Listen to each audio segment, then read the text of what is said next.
श्री साम्राज्य न्यूज। नमस्कार, मी अरुण ठोंबरे। स्वागत आहे आपलं श्री साम्राज्यामध्ये। डोंबिवलीच्या अनुदान कंपनीत जो स्फोट झाला त्या स्फोटामुळे प्रशासन एकदम खडबडून जागे झालं।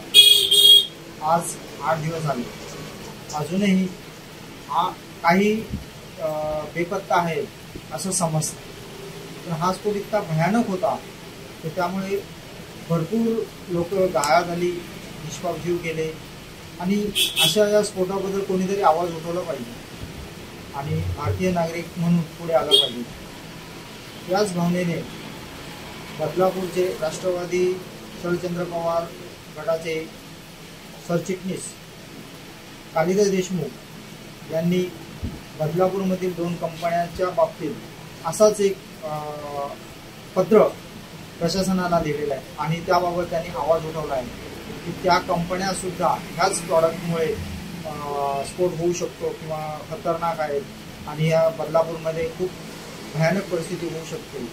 काय म्हणाले ते कालिदास देशमुख पाहूया। डोंबिवलीमध्ये जो स्फोट झाला त्याच्यामध्ये MEKP एक प्रोडक्ट वापरलं गेलं होतं आणि त्याच्यामुळे तो स्फोट झाला होता।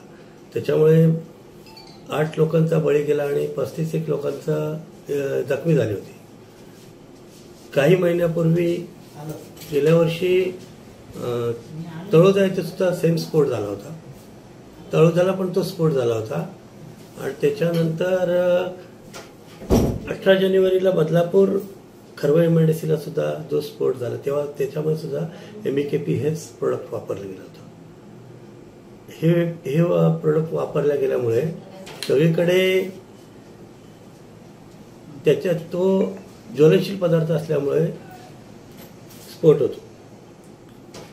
आता बदलापूरमध्ये ज्या 2 कंपन्या आहेत, अनव केमिकल आणि दिशा ऑर्गॅनिक्स, या 2 कंपन्यांमध्ये ते प्रोडक्शन सुरू आहे आणि ते जर प्रोडक्शन त्यांना ऍक्च्युली अनव केमिकलने त्या प्रोडक्शनला त्यांना परवानगीच नाही आहे। त्यांनी ते मिक्सिंग आणि ग्राइंडिंगसाठी ते आहे, ऍक्च्युली ते प्रोडक्ट करतात आणि त्या प्रोडक्टला त्यांना परवानगीच नसल्यामुळे खरं म्हणजे त्याच्यावर बंदी पाहिजे आणि माझी अशी राष्ट्रवादी काँग्रेसची मागणी आहे की ते कंपनीला ते प्रोडक्ट बंद करावं आणि ती कंपनी बंद करावी, कारण जेणेकरून बदलापूरच्या नागरिकांना आणि ते घातक आहे। त्या कंपनीचा स्फोट झाला तर आजूबाजूच्या 15 ते 20 कंपन्यांना आगीच्या झळापासून त्या सुद्धा नुकसानग्रस्त होऊ शकतात। म्हणून या कंपनीमध्ये ते प्रोडक्ट करू नये, त्याला बंदी आणावी अशी मागणी मी जिल्हाधिकारी ठाणे, प्रधान सचिव उद्योग, प्रधान सचिव पर्यावरण यांना मी केलेली आहे। क्षेत्रामध्ये आहेत त्या कंपन्या, त्या हलवणं निश्चितच बरोबर आहे, कारण त्याचा फटका रहिवाशांना बसतो। डोंबिवलीमध्ये जी घटना घडली ती आता आजूबाजूला सगळ्या बिल्डिंग झाल्यात।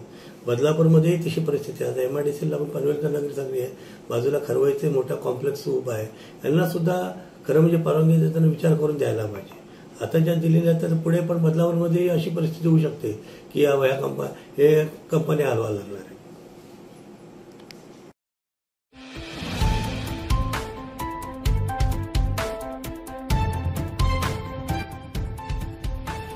श्री साम्राज्य न्यूज।